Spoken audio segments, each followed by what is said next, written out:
Hey guys, welcome to Magic TV. My name's Craig. It's Thursday, it's 9 o'clock, it's time for magic stuff. And today I'm going to be doing a video that people have been requesting a long time. I'm going to be breaking down a virtual show. Now for me, there's three different types of virtual shows. You've got a kids virtual show, which can be for anything from kids age, say maybe 2 to 9. Then you've got the adult the adult virtual show, which sounds terrible, but that's for sort of maybe corporate audiences, private parties for adults, things like that.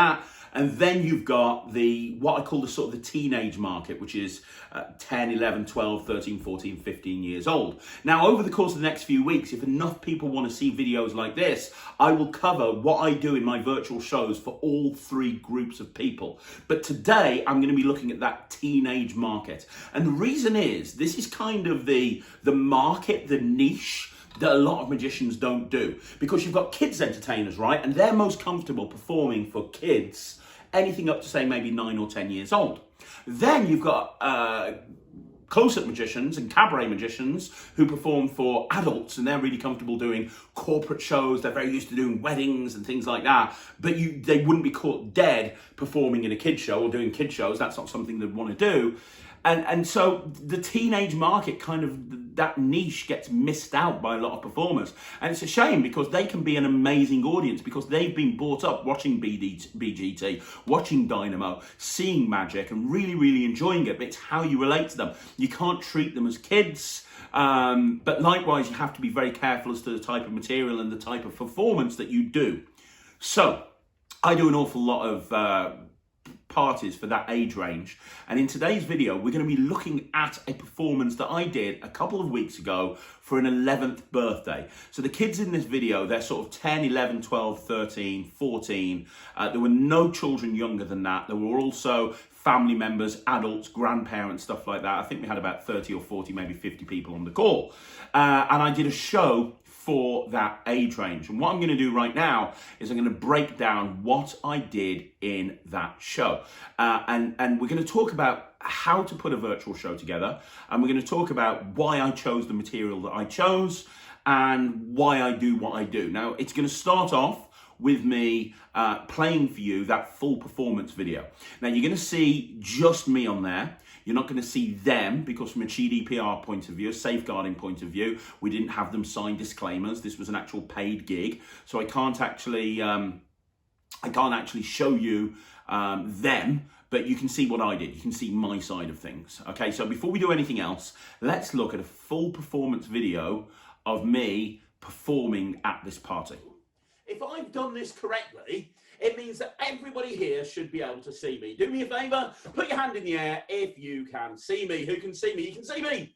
Brilliant. And more importantly, put your hand in the air if you can hear me. Can you hear me and see me? Am I clear? Awesome. Guys, welcome to the party. My name is Craig, and I am from Non-Stop Kids Entertainment. It's my job to make sure that you guys have an amazing party. Who's excited? If you're excited, put your hand in the air. I know I am incredibly excited as well. Now, I need to do something first of all. I need to do something very, very official. I need to do the official part of the party. So, ladies and gentlemen, boys and girls, welcome to Shanika's 9th birthday party. It is very, very exciting. Now, here's the thing. My job is to make sure Shanika and all of her friends have an amazing party. That's my job. Now, I've got a big TV screen in front of me, and I can see everyone. Just to make sure I can see everybody, give me a big wave, just to make sure I can see you all. Oh, hello. Hello. Oh, these people waving at me. That's awesome. And I also need to find a birthday girl. Where's Shanika at? Shanika, wave your hand in the air. So there you are, with all the balloons and everything behind you. Very, very exciting. Happy birthday. So, are you having a good birthday? Give me a thumbs up if you are. Are you having a good birthday? Brilliant. So, like I said, guys, it's my job to make sure that everyone has an amazing time. Now, I'm going to be doing some magic. Put your hand up if you like magic. Who likes magic? Good, because I am a 5-time British Magical Society Magician of the Year, and I'm going to be showing you some magic that is going to absolutely blow you away. It's going to be awesome, but this is going to be like no other magic show you've seen. Because not only am I going to be doing some magic for you guys, but I'm also going to be teaching you how to do magic as well. Who'd like to learn how to do some magic tricks? Well, I'm going to start off by doing a show for you, and then I'm going to teach you loads of magic tricks so that at the end of this party, you can amaze your friends and baffle your family. It's going to be awesome. Now, I'm going to start off with the magic show. And before I start, two things. Well, one thing really, well, two things really. The first thing is, during the show, if I ask you to do something, if you could do it, that'd be great, because then I know you can see me and you can hear me. So for example, if I say, put your hands in the air, put your hands in the air. If I say, put your hands down, put your hands down. If I say, give me 2 thumbs up, give me 2 thumbs up. Well done, guys. That just means that I know that you can hear me the whole time and you can see me the whole time. The other thing is, I need you to be able to clap your hands really loud, because when you clap your hands, it tells me that I'm doing a good job. So everyone, throw your hands out like this at your side. Everyone throw your hands out. And on 3, I want to clap your hands together as hard as you can. Here we go. 1, 2, 3. Everyone clap your hands together as hard as you can. Amazing. That is awesome. So, looks like you're ready. I'm ready. Let's begin. Now, at any point when I'm showing you these magic tricks, if you want to come closer to the screen, you can. But I'm going to start off by showing you something really weird. Now, you're not meant to get to see one of these unless you're a magician. I'm going to show it you. I'm going to come close to the screen. This is an invisible purse. Now, the whole thing's not invisible. If it was, you'd never see it. The top is visible, but the bag is invisible. And it means that anything inside the bag is invisible until you take it out. Now, I can tell you don't believe a word I'm saying. So if you want me to, I can prove it. Who'd like to see how it works? Put your hand in the air if you would. Okay, everybody, good. Let me show you how it works. So here we go. Watch the purse. You see, like, the bag is invisible. So all I have to do is take the purse, open it up, reach inside, and whatever's inside becomes visible when I take it out. Now, that is actually a tomato, which kind of is weird, but it gets stranger. You see, if I take the tomato and blow, when I do, the tomato disappears, and it actually goes back where it came from, inside the purse. You see, the tomato and the purse are linked. So if I take the tomato, take the purse, wave the purse over the tomato, when I do, the tomato disappears, travels invisibly, and lands inside the purse, and it happens every single time. Now, if you think that's pretty weird, put your hand in the air. It's pretty weird, isn't it? But it gets weirder. Let me show you why it gets weirder. Look, I'm going to do this slowly. I'm going to take the tomato. I'm going to put it into my pocket. Now, watch this. Tips of the fingers. Tips of the fingers. Watch. I'm just going to take the purse. Tips of the fingers. I'm just going to reach inside. And when I do, that tomato comes back, actually jumps from my pocket into the purse. But what I haven't told you is there's more than one tomato. There's that one right there. There's another one in here as well. You can't see it until you reach in the purse and take it out. That's the second tomato, which is pretty cool, because now I've got 2 tomatoes. I can do the 2 tomato trick. Who would like to see the 2 tomato trick? Put your hand in the air if you would. Okay, everybody would. Brilliant. I'm going to do the 2 tomato trick. Now, the 2 tomato trick is really, really simple. It uses 2 tomatoes. I can't see what you can see. Do me a favor, just tell me, give me a thumbs up if you can see the tomatoes on my table. Can you see them okay? You can see them, brilliant. Okay, watch the 2 tomato trick. Here we go. Nothing in my hands, nothing up my sleeves. All I have to do is take 1 tomato, put 1 over there. Put 1 tomato over here, touch my thumbs together, and when I do, this one disappears from here, travels invisibly, and jumps over here. Now, when I do this, people turn around to me and they say, Craig, because that's my name, they say, Craig, I know what's happening there. When you touch the thumbs together, you throw the tomato in the other hand. And I don't do that. And to prove it to you, I'll do it again. Look, 1 tomato goes here. 1 tomato goes here. This time, I'm not going to touch my thumbs together. I'm just going to go up and down, side to side, up and down, side to side. And when I do, this one disappears from here and it jumps over to here. Now, I can even do this on the count of 10. Watch. 1, 2, 3, 4, 5, 6, 7, 8, 9, 10. Works every single time. Now, if you think that's pretty cool, give me 2 thumbs up. That's pretty cool, right? But here's what we're going to do. If I'm going to perform magic for you, I need to make sure that you guys are really observant. So I need to make sure you guys can catch things. So I'm going to show you a trick, and you're going to try and work out how it's done. So I want to watch really carefully. 2 tomatoes, like I said, nothing on my sleeves, nothing on my hands. Watch. I'm going to put 1 tomato, watch carefully, I'm going to ask you a question in a minute. I'm going to put 1 tomato in my pocket, and I'm going to put 1 tomato, this one here, in my hand. Now, how many tomatoes in my hand? Hold up your fingers and let me know. If you think there's 1, put 1 up, 2, you get the idea. How many tomatoes in my hand? Hold up your fingers, let me see. I see a 1, I see a 1, I see a 2, I see a 2. Most people are saying 2. You guys think I'm cheating, I can tell. Everyone's like, 2 tomatoes. I should have told you, it's my fault.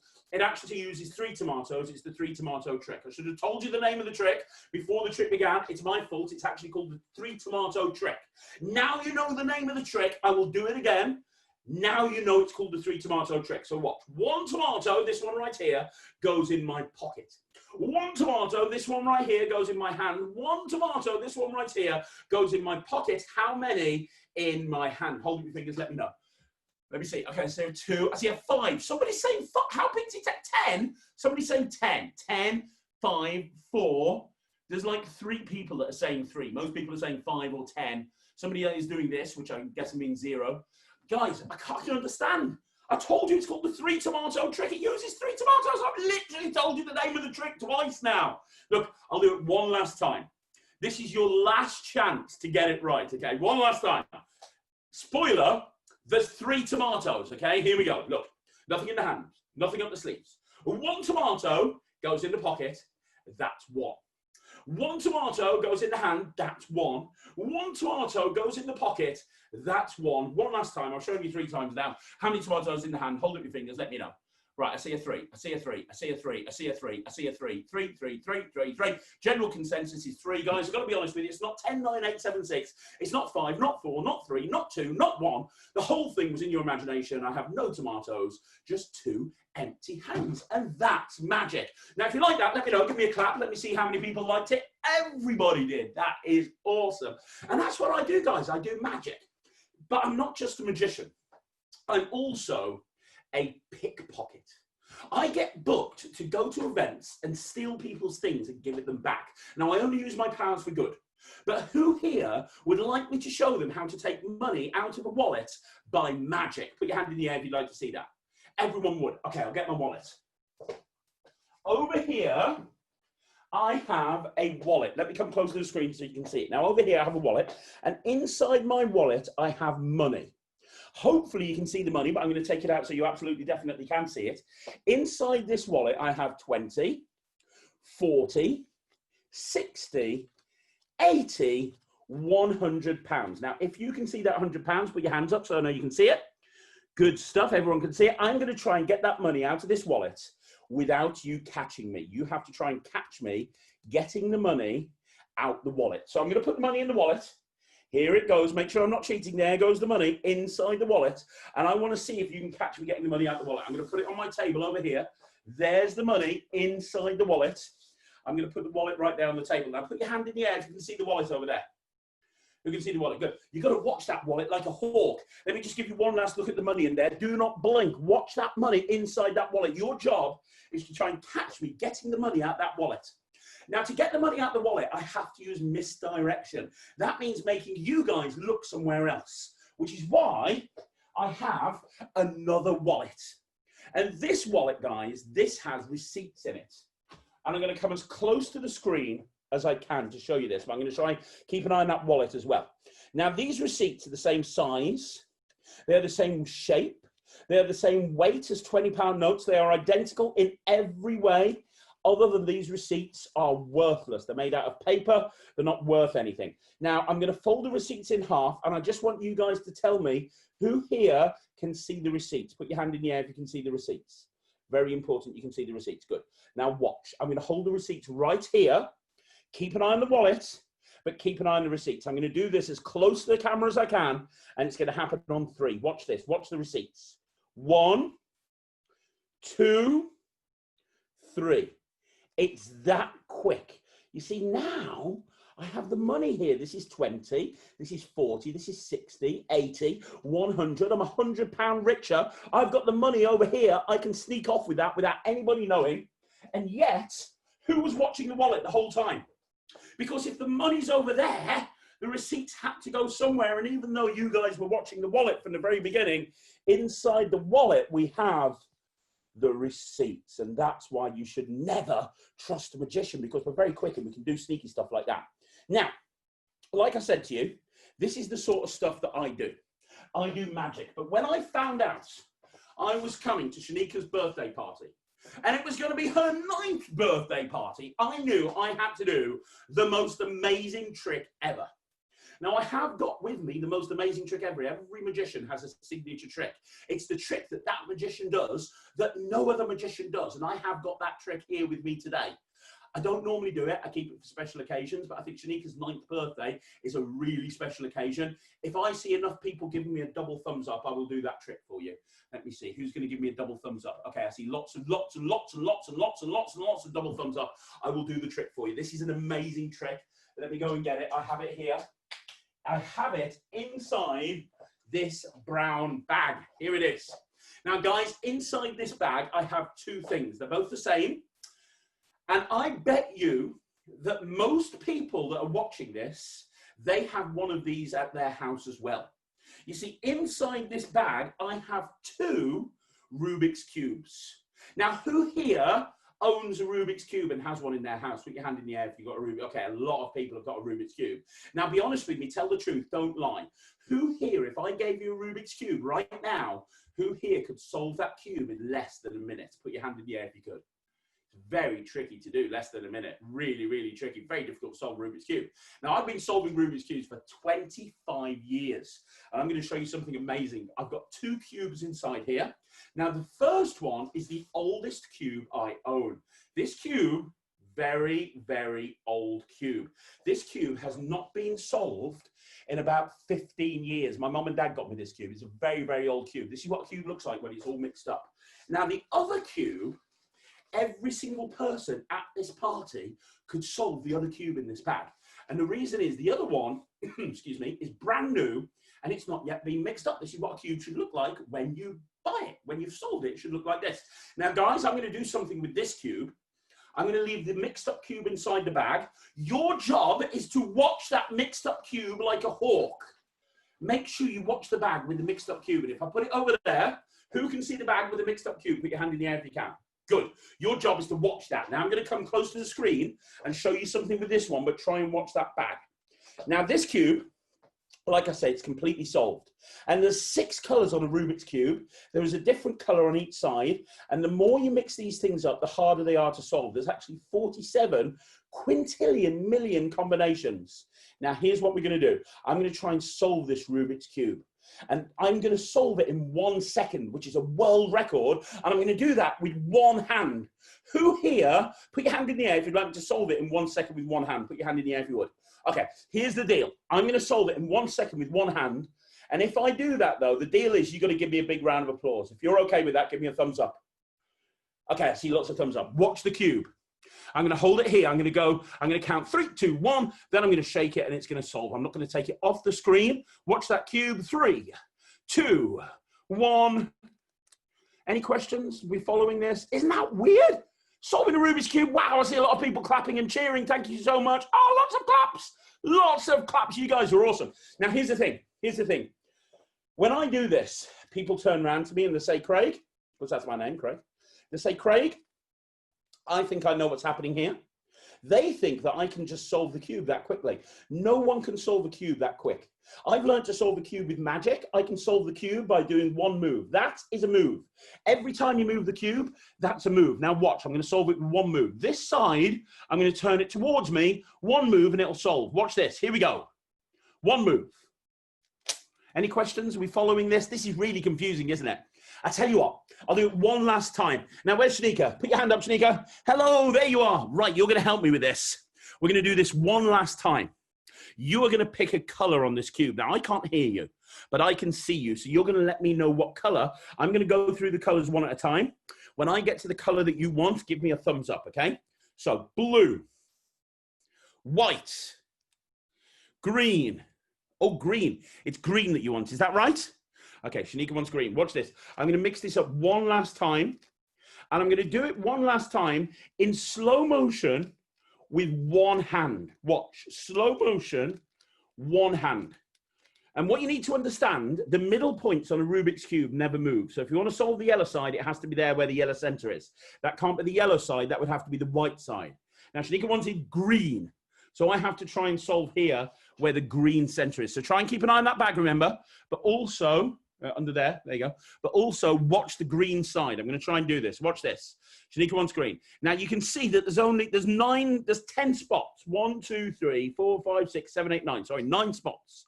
And the middle one is green. But when I shake, the green starts to increase. You see, and slowly we're making that green side solve. And when the green side solves, every other side of the cube solves as well. Oh, I see a lot of people clapping and cheering again. Thank you very much, guys. I'm so glad you like that, but hang on. Hang on. Because I said to you, I was going to do a big finish with the bag. Now, who was watching the bag the whole time? Put your hand in the air if you were. Oh, of course you were. If I told you that mixed up cube in that bag, I could solve it without touching it, that would be pretty good. But I'm going to go further than that, guys. I'm not going to solve that cube inside that bag. I'm going to go further. I'm going to snap my fingers. And when I do, every single color on that cube is going to disappear. The red, the green, the blue, the yellow, the orange, the white, the black, under the stickers. Every single color is going to go. It happens when I snap my fingers. And the only way we're going to know this has worked or not is by looking in the bag. Let's have a look in the bag. It's worked. It's worked. You probably can't tell what's going on in there until I tip it out, because guys, this is a big finish. You cannot get bigger than having a crystal see-through cube with no colors at all. That is the big finish of the cube routine. If you liked it, clap, whoop, holler, cheer, go crazy. Let me know. Oh, I see lots of people whooping and hollering and cheering. That's really cool. That is really, really, really cool. So, who's having a good time? Who's enjoying the magic show? Put your hand in the air if you are. Good stuff. Like I said, I'm going to be teaching you guys how to do some magic in a bit. I'm going to be teaching you how to do some magic, but I'm going to finish off with 2 more tricks, and then I'll start teaching you. So let me show you. And the last trick, by the way, is the greatest trick ever invented. But let me show you this one first. Have a look at this. Guys, I have here some rope. Now, if you were here, you could look at this rope, you could touch it, you could examine it. You're not here, so I'm going to show them to you. They're all the same. I've got 3 pieces of rope. They're all the same, but they're different sizes. I've got a tiny little piece of rope here. That's piece of rope number 1. I have a medium-sized piece of rope right here. That's piece of rope number 2. And then I have this super big, massive, long piece of rope, which is piece of rope number 3. Now, watch. There are certain rules in magic that you can't break. And for you, I'm going to break every single one of those rules. And it starts with the 3 pieces of rope. Now, if you can see the 3 pieces of rope, put your hand in the air so I know you can see them. You can. Brilliant stuff. This is what we're going to do. Watch. I'm going to try and make it so all 3 pieces of rope become the same size. So the medium-sized piece is the same size as the long piece, which is the same size as this little piece right here. Watch. All I have to do is snap and blow. And as I do, I can stretch the ropes. And you can see that all 3 pieces of rope become exactly the same size. In other words, this is the first piece of rope. It's the same size as the second piece of rope, which is the same size as the third piece of rope. Now, who thinks that's pretty weird? That's pretty weird, right? I'm going to go further. Now, I'm going to get rid of 1 piece of rope so it's easier to follow. We're just going to use 2 pieces. Now, everybody that's watching, everybody on this side of the screen, watch this piece of rope. Everybody on this side of the screen, watch this piece of rope. Watch the 2 pieces. Because if I blow, I can fuse them together and make them go into one big piece of rope. Now, the next rule of magic is never repeat the trick. But if enough people want me to do it again, I'll do that again. Who'd like me to do it again? Put your hand in the air if you would. Okay, I'm going to do it again for you. Watch. To do it again, I have to cut this big piece of rope in 2. And I need scissors normally, but today I don't need scissors because I have scissor fingers. These fingers are the sharpest fingers in the world. Let me show you how sharp these fingers are. Watch the piece of rope. I'm going to try and cut through the middle of the rope right about there.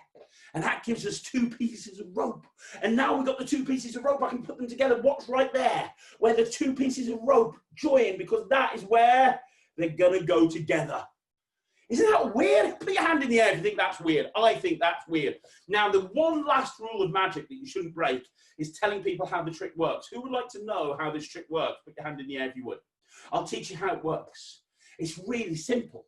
All I do is, I've only got 1 piece of rope, but I hold the ends in one hand, I hold the middle in the other, and I make the ends of the middle change places so quickly it looks like 2 pieces of rope. Now, I know you don't believe me, so I'm going to prove it to you. Watch. I'm going to hold the ends over there. I'm going to hold the middle over here, and I'm going to make the ends of the middle change places. Watch. The ends of the middle are going to change places. Here we go, on 3. 1, 2, 3. Thank you. And back again. And back again. And back. No, I'm just joking. I'll do it for real. Look, you take the first end, you put it in your hand, you blow. First end jumps over there. You take the second end, you pull the second end into your hand, you blow. Second end jumps over there. When the ends are over there, the middle's over there. They've changed places. Thank you very much. If you like it, clap, hoop, waller, and cheer. Let me know that you liked it. There's only one way that I can go further than this. And that is to try and pull the ends off the rope. I normally don't do this. For Shanika's birthday party, I'm going to try and pull the ends off the rope. Watch the ends. Watch the 2 ends. I'm going to take the ends over here, and I'm going to try and pull the ends off the rope. This is weird. You don't normally see somebody pulling ends off the rope. Watch. 1, 2, 3. See, I can pull the ends off the rope. Now I've just got a middle over there. I've got the ends over there. I've actually pulled the ends off the rope. It's so weird.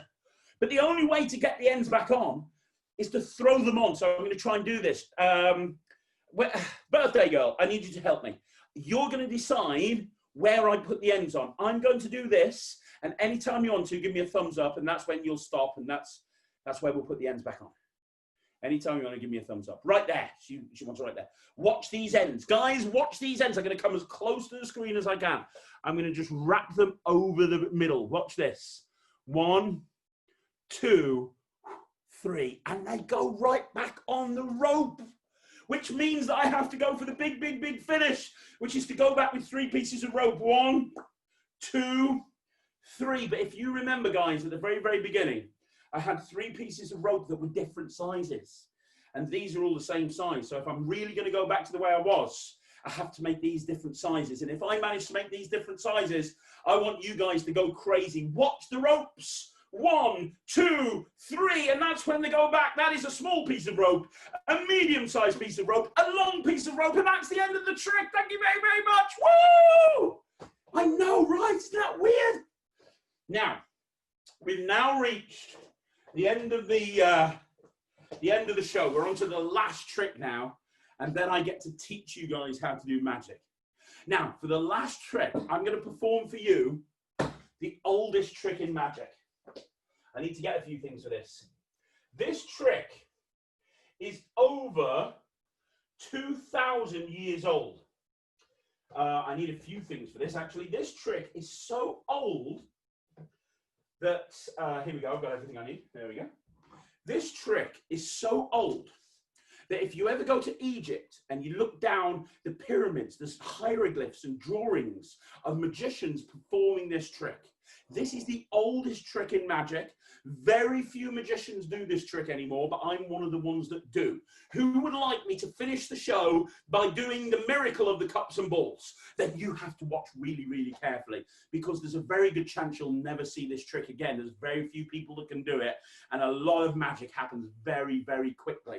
So watch very carefully. Who can see the top of my table? Can you see the top of my table okay? Can you? Good. So the miracle of the cups and balls, it uses solid metal balls. That is, solid metal cups. That's 1, that's 2, that's 3.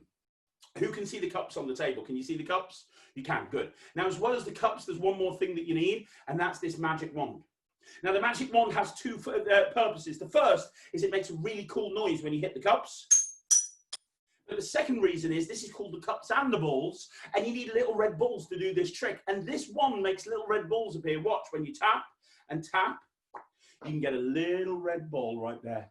And that little red ball sits right there on that cup. And the weird thing is every single time, and I mean every single time I tap the wand, I get another little red ball. That's little red ball number 2.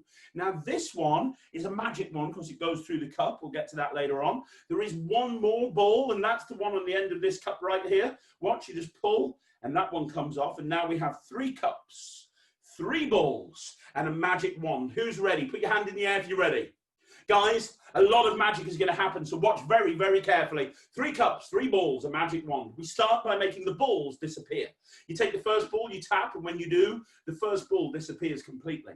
I'll do that again with this one. Watch, all I have to do is squeeze and tap, and when I do, the second ball disappears completely. The last one is the hardest one, but it goes the same way. You just tap and tap, and when you do, the final ball disappears completely. You're probably wondering, where do they go? Well, if I do this, this, and this, the first ball goes underneath this cup. The second ball goes underneath this cup. And the final ball goes underneath this cup. Now, if you thought that was pretty good, put your hand in the air. We are just getting started. Because when I do this, people turn around and they say, well, maybe you're cheating because you're holding the balls. So I'm going to put the balls under the cups, guys. One there, one there, one there. Now, I cannot manipulate the balls. I cannot touch the balls. And yet I will still make them jump. Watch. 1, 2, 3. And it's done. You see, that's when this one jumps from underneath this cup, this one jumps from underneath this cup, and they all go underneath the middle cup. Now, when I do this, people turn around to me and they say, well, that's pretty good, but what else can you do? Well, I can actually make the cups and the balls penetrate each other, solid through solid. And to be clear, this is a solid cup. To be clear, these are solid balls. Who would like me to make solid go through solid? Put your hand in the air if you would. Watch this. 1, 2, 3. You take the first ball, put it on the middle cup, cover it up. That's all you have to do. And when you tap, the first ball goes right through to the table below. I'll do it again. The second ball, it goes the same way. Watch, you put it here, you cover it up, you tap, and the second ball goes straight through to the table below. That leaves us with one final ball. Watch, it goes right there on the middle cup. All you do is cover it up, you tap, and it disappears off the middle cup and goes right through to the table below.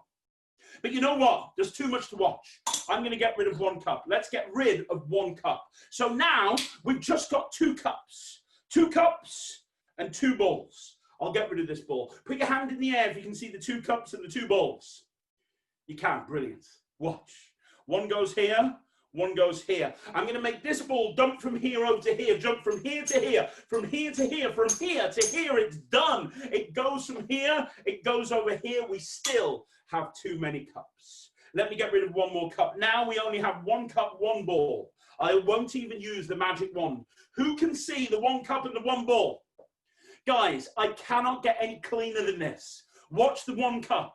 Watch the 1 ball. I'm going to do 10 moments of magic in 30 seconds. That's 1 moment of magic every 3 seconds. Watch.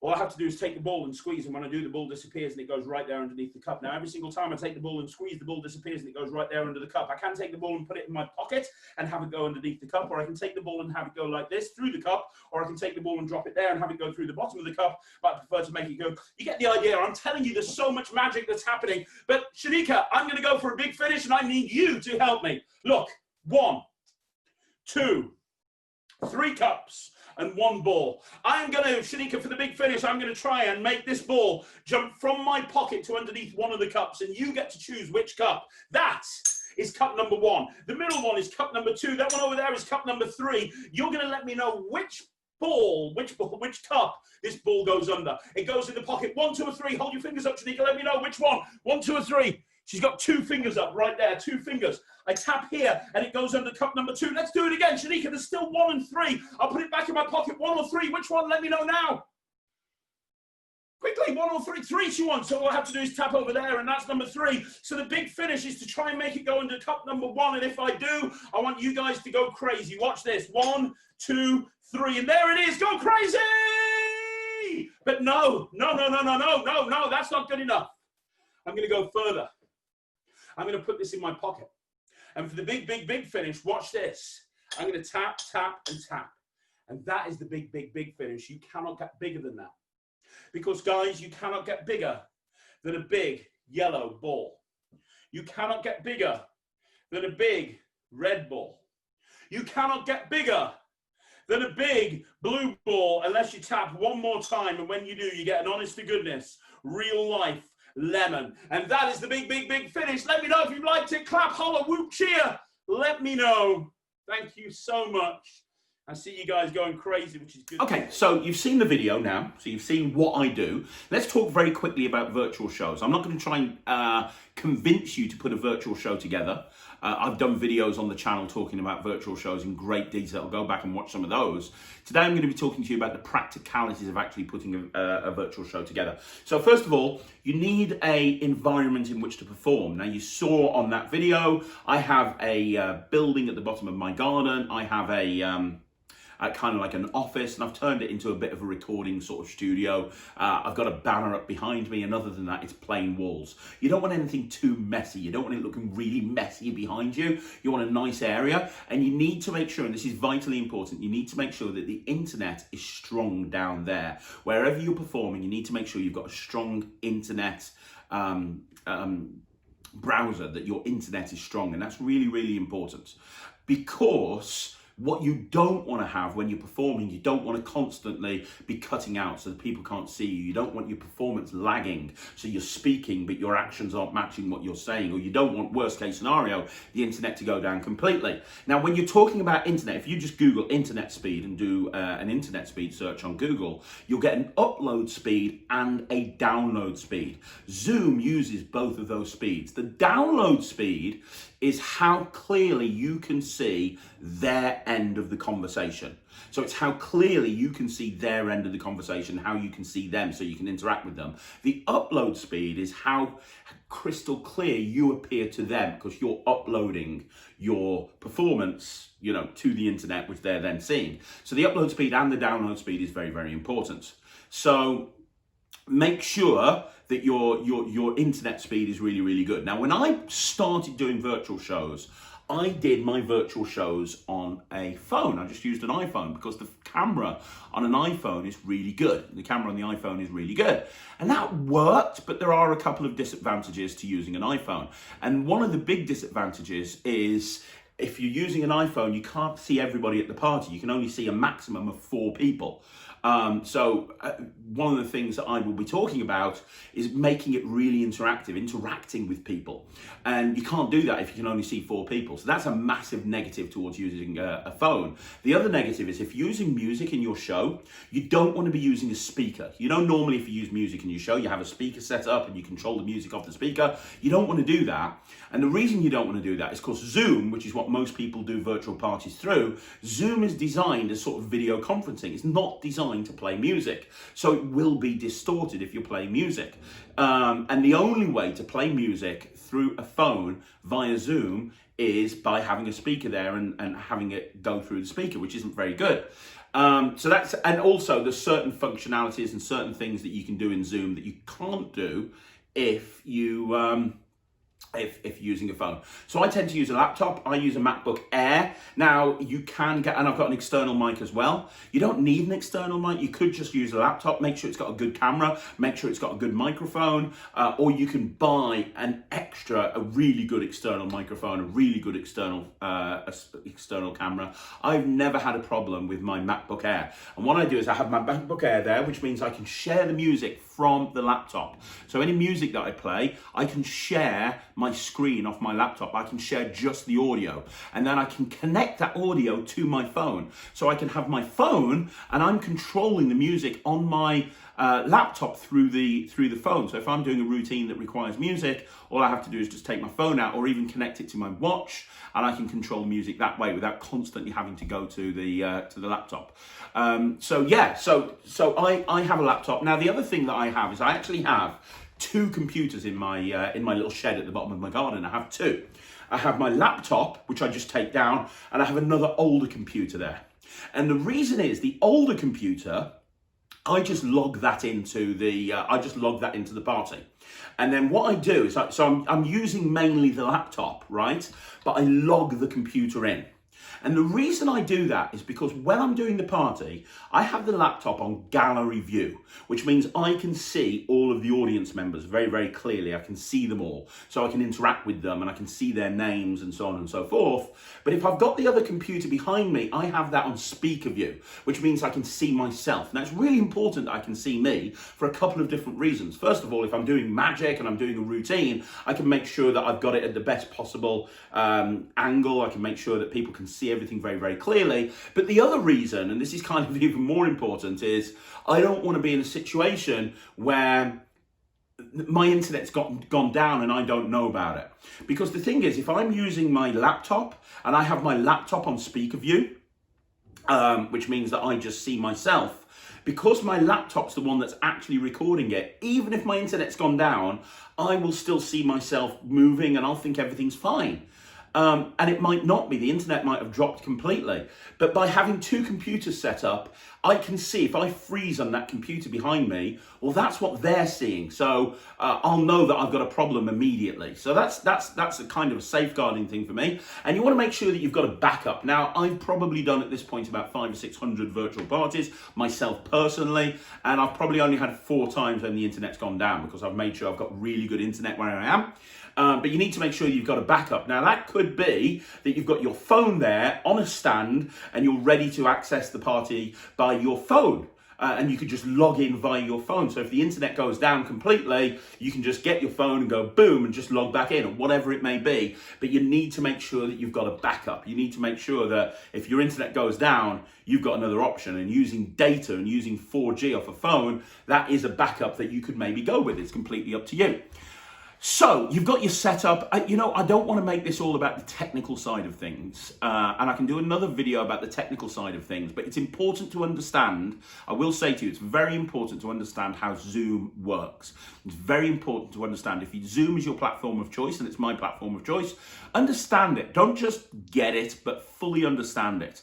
Because if you're doing a lot of virtual shows and you're giving people the link for them to log on and watch your performance, you will have people with issues, and it's really important that you are able to understand what their issues are and help them through it. So understand what spotlighting means. What's the difference between spotlighting and pinning? Understand about muting people and the ability to unmute people, and that you can't just unmute them, but you can get them to request an unmute and all this stuff. And if this doesn't mean anything to you, you need to, I don't want to have this as a training video on Zoom. But you need to do what I did, which was spend a couple of days understanding exactly how this platform works. The one thing that I will say to you, and this is vitally important, is when you are doing a performance, any performance, you need to make sure that everybody is muted. And the reason you need to make sure everyone's muted is because if there's background noise, and there will be background noise at any of those other cameras that are accessing this party, if they aren't set to mute, then it's going to be a massive distraction. You're constantly going to be hearing stuff that you don't want to hear. It's going to be distracting anybody who's watching. So I mute everybody at the very, very beginning. I'll let them chat for 10 minutes at the beginning, and then I mute them. And then I say, right, okay, guys, we're going to be starting in a couple of seconds. I just need to mute you all, and then I can begin. And I mute everybody. And when I click mute all, there's an option there that says, would you like to allow people to unmute themselves? And I put no, because what I don't want to do is constantly be fighting with people that are trying to unmute themselves. I don't want that. So I mute them and I don't allow them to unmute themselves. Now, when I first started using Zoom, you could unmute people as you wanted to and then mute them back again, but you can't do that anymore. Zoom have changed it so that if you are wanting to unmute somebody, you click, there's a button that you can click on that says ask them to unmute. So if you want to speak to somebody in the show, rather than just unmuting them and unmuting that particular person, what you have to say is you have to say, right, you there, Sarah, I want to speak to you for a couple of seconds. I need you to help me with this trick. I'm just going to send a request over to your device asking you to unmute yourself. If you could unmute yourself now, that would be amazing. And then they can unmute themselves. And then you can mute them back again afterwards. It's understanding this stuff that's very important. Also, understand that you need to make sure that everybody watches you on speaker view instead of gallery view. Because if they watch on gallery view, they're going to see all the other kids, and that's not going to be as exciting as watching one screen. So you want to make sure that you're watching it on speaker view, and then you spotlight yourself. What I mean by spotlight is there's an option where you can spotlight somebody, and once they're spotlighted, everybody can see that person and they can't see anyone else at all. And you want to make sure you're spotlighted when you're performing, because if you're not spotlighted, they might see other people, they might see other cameras, and again, that's very distracting. And it's about limiting these distractions. Right, I'm not going to talk anymore about the technical side of things. We can do another video on that if you want to in the future. Let's talk about the actual performance. So the first thing that I'd say, and remember, I'm talking about this in the context of 10, 11, 12, 13, 14-year-olds. If you want another video on what I do for a corporate audience, then we can do that down the line, or a kids show audience, we can do that down the line. This is for that teenage market. The first thing I'd say is you want to make it really interactive throughout. You don't want it to appear like a static video. So you don't want to be in a situation where it's just like talking. The advantage of this live Zoom scenario video is that I can interact with everybody on the screen, and I'll do that. You can see their names, and at the beginning I say to them, can you rename yourself please so I can see what your names are? That'd be amazing. So I can see their names and I can see who they are, and I can see what they're doing. So if I'm doing something, let's say I'm doing the cube solve, I can see that Richard, for example, has just done this. And I'll go, hey, well, there you go. Look, Richard's just freaked out. That's absolutely amazing. Thanks very much for that, Richard. Really appreciate it. And I'm referencing all these individual people that are watching me, which is so important to do. It's so important to do. Because else you may as well just pre-record a static video and send it over to them. So it's really important to ad-lib, and it's really important to not be too scripted and be able to see and spot what's going on in other people's cameras, and then just react to that and bring that into your performance. And from an interactive point of view, I'm constantly getting them to do something. You see at the beginning, I say, look, if I ask you to put your hands up, put your hands up. If I ask you to put your hands down, put your hands down. If I ask you to give me 2 thumbs up, give me 2 thumbs up. And the reason I do that at the very beginning is I'm going to be doing that throughout the performance. I'm going to be constantly asking them questions, and I need them to be engaged the entire time. So if you look back at the video, you'll see there's so many times I'm saying, put your hand up, put your hand down, give me a thumbs up, don't give me a thumbs up, whatever it may be.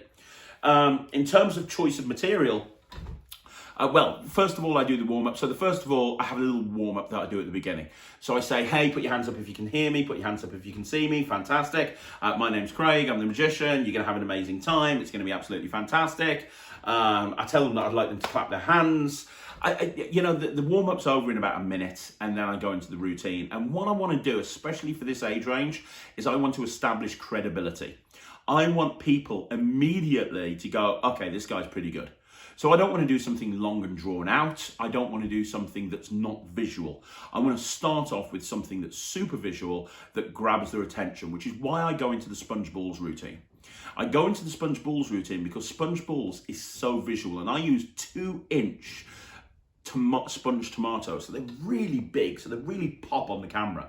And you'll notice that when I'm performing, I've got a mat that's red on one side and black on the other. And the reason I have that is I can flip that mat round when I need to. So when I'm doing something with sponge balls, for example, I have it black side up, because then the red pops on the mat very, very clearly. But then in the next routine, which we'll talk about in a second, where I'm doing extreme burn and I'm putting a wallet down on the table, if I was putting a black wallet on a black table, they wouldn't see it very well. So I flip the pad over so they can now see the black wallet on the red side. So that's why I have a double-sided pad, so that I can flip it over as and when I need to. Now, the other point that I'll point out with regards to the whole performance is, notice I'm standing up. You know, I see people doing Zoom shows and they sit down and they're just in front of the camera. And that's absolutely fine. And you know, sometimes I'll do Zoom shows like that where I'm sitting down in front of the camera. But for the most part, I'm standing up. I'm treating this as a show. Now, I have got other cameras that I can switch in between, but I tend not to a lot of the time. I tend to try to have it as like a stage performance so they can see me as they would on a stage. And that means that I need to stand up. So I'm a little bit further away, but if I want to, I can come closer in. And you see that in the opening routine. You know, when I talk about the purse frame, I come really close so they can see it, and then I go further back, and then I come in close, and then I come in back, and I'd rather do that than have 2 different cameras that I'm switching between a lot of the time. So anyway, the sponge ball routine is really visual, and if you actually think it through, you've got the moment where the sponge ball comes out of the purse frame, and then you've got a whole bunch of vanishes where it goes back in the purse frame, goes in the pocket into the purse frame. Then we've got 2. Within the first couple of minutes of that performance, they've seen 7 or 8 magical moments that will blow them away, that looks really good. But then I go into the 2 ball thing, where the ball jumps from one hand to the other and they count to 10, which again, it's all eye candy. And that's what I'm trying to do at the beginning. This age range, the problem with this age range is they will switch off if they think that you're doing anything too babyish. So if you come out with a coloring book and you go, hey, look at all these pictures, boys and girls, they're all different pictures, you'll lost that audience immediately. You need to establish credibility right at the very beginning. And this sponge balls routine, it's designed to do just that. But then I do the 2 in the hand, 1 in the pocket thing. And the reason I do that is it allows me to draw them in. So now I'm like, okay, I'll put 1 in my hand, 1 in my pocket. How many in my hand? Hold up your fingers, let me know. And I can see who's holding up their fingers and who isn't. Now, the interesting thing about doing a Zoom show is all of the people that are watching, they can see me, they can't see each other. So because they can't see each other, I can blag what's going on. So I've had situations in the past where I've really struggled to get people into the performance initially. And I've turned around and, when I do the how many in my hand, I've had maybe one person put up a finger. I'm like, no, I can't bet. Somebody's saying 2, somebody's saying 10, somebody's saying 7. And I'm lying. They're not saying that, but they can't see what each other's doing. And then I kind of hear that and everyone starts putting their fingers up. So that's a very important thing to understand, that you can see everyone, but they can't see everyone. They can just see you, right? So I do this whole thing, which really frustrates them because it's designed for them to get it wrong. And if somebody does get it right, I point it out and I say, you got it right, well done. For those of you that didn't get it right, let's try again. And then you've got that final vanish, which kicks people in the teeth. So within the first 5 minutes, I've done this routine that really shows skill. They now realize they're not going to see anything babyish, but I immediately go straight into another routine. So I don't stop, I immediately go into something, and I bring up the whole pickpocketing thing, because the whole pickpocketing thing is a really great hook line, especially for that age. They've heard about pickpocketing, they'd like to see how it works. And again, it's showing them that you're not a kid's magician, because a lot of the kids at this age, they're worried that you're going to do something babyish. It's showing them that you're not a kid's entertainer, because if you were a kid's entertainer, you wouldn't be talking about pickpocketing. So then I go into the pickpocketing routine, which is just a Himba Wallace and extreme burn. But what extreme burn allows me to do is come really close to the screen and do that change, and it freaks people out. When you do that change and they see the money change and then you go back to the wallet, they are convinced that they were watching that wallet the whole time, and then you get the change and it's boom. And again, you're not using, you'll notice that in this show, there's not one single card trick. Not one single card trick at all. I'm trying to make things as varied as possible, and I'm trying to make things as visual as possible. And that's the key thing. Everything that I do in my Zoom show is really visual. So once I've done the extreme burn routine, I then go into Rubik's Cube routine, and I really build it up, and I'm like, hey, every magician has a signature trick. This is my signature trick. I think you guys are going to absolutely love this. And by now, with 3 routines in, people are just drawn into this at this point. They really are. I've never done a show for this age range where at this point they're not completely hanging off every single word. So now I get to do something that's a little bit longer. Initially it's slightly less visual, but it builds and builds and builds to a big crescendo. So a lot of kids this age, they will have had a Rubik's Cube. And the nice thing about a Rubik's Cube, and I know there's 2 schools of thought. Some magicians love Rubik's Cubes, some magicians hate Rubik's Cubes. But the one thing that you can't deny about Rubik's Cubes is it is a common object that everybody knows about. And most people understand that it is not an easy thing to solve. It is not an easy thing to do. They've probably tried and failed, right? So you bring out a Rubik's Cube, it's instantly, they know what it is and they know that it's very difficult to solve it.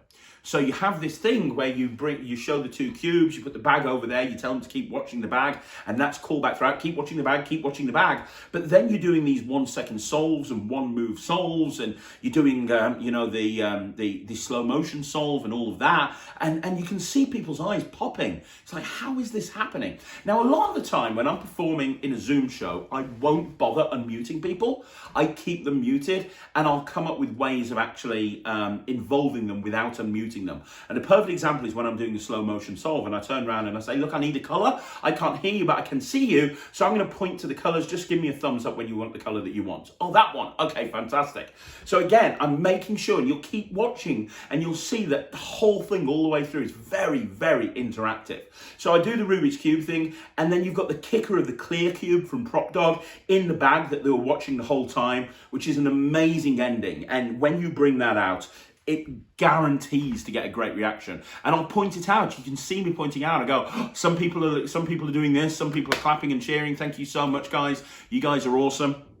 Then I go into the rope routine, which is Richard Sanders' fiber optics routine, but it works so well for a virtual audience because, again, there's so much magic happening. It's really visual and it allows a lot of interaction. I'm not going to go through how these routines work, but I want you to understand that my choice of material in this show is based on how visual the magic is, because I have to make it really, really visual. And fiber optics, it's so visual. There's so many moments and it all comes full circle at the end, and you have the 3 ropes changed to different sizes again. It looks absolutely amazing. And then finishing off with the cups and balls, and the cups and balls are great. I mean, who doesn't love cups and balls, right? And it's the perfect trick to end a show on, because I can build up, you know, this trick is the oldest trick in magic. It's over 2,000 years old. Magicians have been performing this for centuries, this trick. And I can really build up the performance of this. And then I can finish with the sponge, with the cups and balls. And the moment where you've got all of the big balls underneath the cups and you've got that as a killer ending, it's like, oh my gosh, that's brilliant. And you're building and building. Every routine builds on from each other. Every single routine builds. But there's no 2 routines that are the same. There's no coin routines. There's no card routines. It's all very, very different. Sponge balls, notes, rope, Rubik's Cubes, cups and balls. It's a very classical magic show, but the emphasis is on making it really visible. Now, I see a lot of people that say, oh, I'm only going to do a 20-minute Zoom show. I regularly do an hour, 90-minute Zoom shows, and I'm absolutely fine with it. As long as you've got the right choice of material, then you're fine. And you can, the reason I wanted to do this video, people have been asking me about Zoom shows ever since I set up this channel, and I do an awful lot of them, and I wanted to actually, show you the Zoom show that I do, and I do a lot of different versions, but, you know, this is one that I do an awful lot, and then talk through why I use the material that I use. And the take-homes that you should have from this is, again, and I'll say it again, even though I've already said it, make sure that your material is super visual. Make sure that you're interacting with the audience throughout. Look at the amount of times I get them to put their hand up in the air. I get them to put their thumbs up, whatever it may be. I'm interacting with the audience the entire time. Make sure all of that happens throughout at every single point. And you'll be absolutely fine. Now, I want to throw this over to you now, guys. Let me know in the comments down below what you think of the video. Are you doing Zoom shows? Are you doing virtual shows? And if you are, what's the material that you're putting in your Zoom show? Would you like me to do one on a kids Zoom show? Would you like me to do one on on a Zoom show designed specifically for a corporate audience? Because they're all completely different, and there's different things that you need to think about. If you do, let me know in the comments down below, and let me know if you've enjoyed this video. It took a long time to put together, so I'd like to know what you think. And outside of that, please tell people about the channel, guys. The only way we can continue to grow is if we do continue to grow. Please subscribe to the channel, tell everyone about it, and I'll be back tomorrow with another video. Thanks very much for watching. My name's Craig from Magic TV.